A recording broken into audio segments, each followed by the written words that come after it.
Even back home and closer to Pakistan, many people are coming out to say that they have more leads about this entire fixing scandal.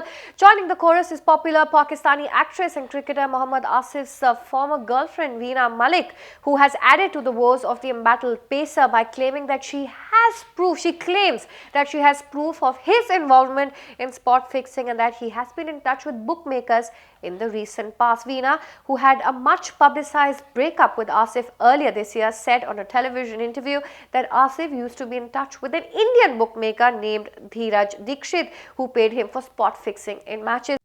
यहाँ पे मैं viewers को ये कहना चाहूँगी और आप तमाम लोगों को ये कहना चाहूँगी कि मेरे पास जो भी कुछ है मैं खुदा को हाजिर नाजर जान के और आप सब लोगों के सामने आपको हल्फन ये सच बता रही हूँ, क्योंकि मैं समझती हूँ कि ये मेरी ड्यूटी है, इस मुल्क के अंदर रहते हुए मेरी ड्यूटी है कि मैं सच बताऊँ। अब बात यह है कि एक इंडिया के एक नंबर से मोहम्मद आसिफ को कॉल आया करता था जिसका इनकमिंग टेक्स्ट आया करता था, कॉल भी नहीं आती थी और मोहम्मद आसिफ हमेशा उसको रिस्पॉन्ड किसी मुलाजिम के नंबर से करते थे। मुझे उस नंबर के ऊपर बहुत शक रहता था कि इस नंबर को वो रिस्पॉन्ड क्यों नहीं करते अपने फोन से और मुलाजिम के नंबर से क्यों करते हैं और इस नंबर के ऊपर वो टेक्स्ट को भी रिस्पॉन्ड नहीं करते, खाली मैसेज रिसीव करते और मैसेज वो पढ़ के इमीडिएटली डिलीट कर देते थे। मुझे बहुत सस्पेंस हुआ, मैंने समझा शायद किसी लड़की का चक्कर है, सो मैं इस नंबर के पीछे पड़ गई। बहरहाल मैंने जब डिटेल्स निकलवाई तो मैंने मोहम्मद आसिफ को कहा कि आप इस नंबर के ऊपर आपके इतने फ्रीक्वेंटली टेक्स्ट आते हैं और एक बात मैं बताऊं कि आसिफ 3 से 4 माह के बाद अपना नंबर बदल लेते हैं, लिहाजा ये डिटेल खाली 15 दिनों की है, ये बहुत सारे महीनों की नहीं है।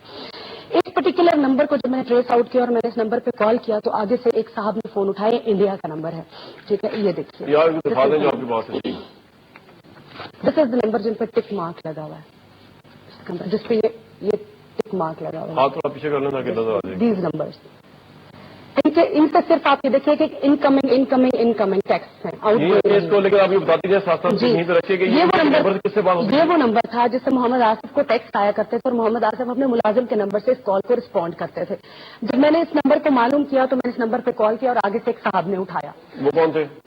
उन साहब का नाम था Dheeraj Dixit. Dheeraj Dixit is a photographer in India. और जब मैंने उनसे बात की मैंने कहा आप फोटोग्राफर हैं, आप क्यों इतना फ्रीक्वेंटली टेक्स्ट कर रहे हैं मोहम्मद आसिफ को?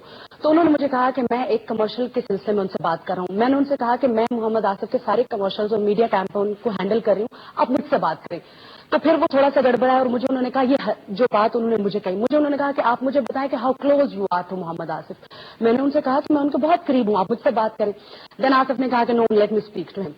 मैंने आसिफ से कहा कि look whatever it is, मैंने आसिफ को सिर्फ ये बताने के लिए कि वो मुझे सच बता दे कि what is the deal going on between these two, क्योंकि मुझे पता था कि वो कमर्शियल की बात नहीं हो रही है, क्योंकि कमर्शियल की बात हो रही थी तो किसी प्रोडक्ट का कोई जिक्र होता, कोई चीज होती।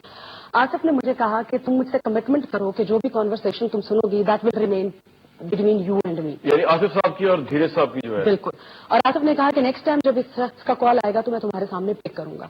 अब नेक्स्ट टाइम पे आसिफ उन्होंने टेक्स्ट किया आसिफ को, आसिफ ने उनको किसी मुलाजिम के नंबर से मुलाजिम से फोन नंबर लिया और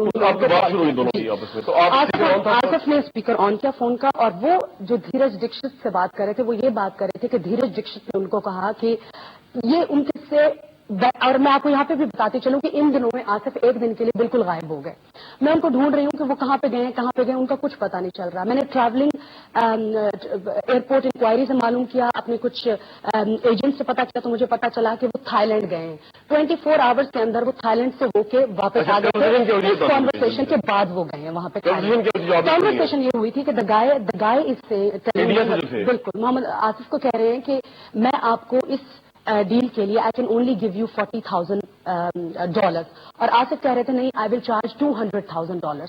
और इसके अलावा जो मेजर बात उन्होंने आसिफ से की थी, उन्होंने कहा था कि सिर्फ आपसे हमारा काम नहीं चलेगा, हमें 3 से 4 लड़के चाहिए।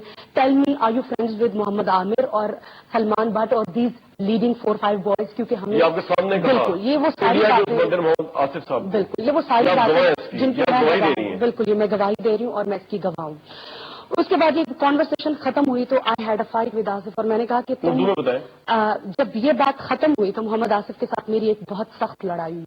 मैंने कहा मैं ठीक है तुम डोप के केस में थे, तुम ड्रग्स में थे, बट मैं यकीन नहीं कर सकती हूँ कि तुम मैच फिक्सिंग में हो। इसके बाद उसने मुझसे कमिटमेंट की कि वो इस डील को फाइनलाइज नहीं करेगा और इसके बाद इस कॉन्वर्सेशन के बाद वो इसी बंदे से मिलने के लिए थाईलैंड में गया। All right, big news coming in. We just heard Veena Malik, former girlfriend of Mohammad Asif, saying that there could be an Indian connection. She spoke about a photographer called Dheeraj Dikshit, who used to often call Mohammad Asif and discuss what she thinks, what she claims to be match fixing issues. But Times Now spoke to Dheeraj Dikshit, who said that he's shocked at such allegations. He also revealed in his conversation to Times Now that he has never spoken with Mohammad Asif, and he in fact spoke with Veena Malik just once. Let's listen in to Dheeraj Dikshit's conversation with Times Now. तो अभी India में wait कर रहा हूँ। मैं India आने के बाद मैं सारा कुछ जो है ना, जो भी कुछ होगा मैं सब कुछ मैं बताऊंगा। रीमा ने किस तरीके से मेरे पे आरोप लगाए हैं, मुझे अभी कुछ नहीं मालूम है क्या हुआ है। मैं सब आके मैं देखूंगा। मैं Do you know this girl Veena? बिल्कुल नहीं जानता। मैं इसका फोन आया है। अब ऐसे तो मैं सबको जानता हूँ, लेकिन रीमा की तो मैंने आज तक शक्ल तक नहीं देखी है। भी पूछेगी मैं बोल दूंगा। मुझे कोई डर थोड़ी है। मैं देखो ऐसा है, कोई ट्रांजैक्शन हुई है, कुछ हुआ है या कुछ ऐसी बात हुई है तो मैं कल्प्रिट मानता हूँ ना। ऐसा कुछ एक फोन पे वो कैसे एलिगेशन लगा सकती है, जबकि फोन उसने किया, मैंने फोन नहीं किया था। एक बार बात हुई थी, मैं जनवरी में बांग्लादेश में था, उसने फोन किया। अब ये बताओ ना, बांग्लादेश में मैं गया हूँ, मुझे फोन कर रही है वो। तो वहां पे ट्रायंगुलर सीरीज था ना उसका, श्रीलंका, बांग्लादेश और इंडिया का। उस समय पाकिस्तान ऑस्ट्रेलिया में खेल रही थी। अंडर परफॉर्मेंस का उसने खुद बोला है कि अंडर परफॉर्मेंस का आसिफ ने इतना पैसा कमाया है और भी कमाना चाहते हैं। मैंने कहा भाई ये तुम कैसी बातें कर रही हो, यही बातें हुई थी। मैंने कहा फिर मुझे ना ये लगा कि कुछ जो है ना, अगर बातें पता लगती तो क्यों ना मैं आगे एक्सपोज करूं मैं, लेकिन उसके बाद फोन ही नहीं आया। तो ये एक बार की बात है, वो कैसे मेरे पास एलिगेशन लगा सकती है।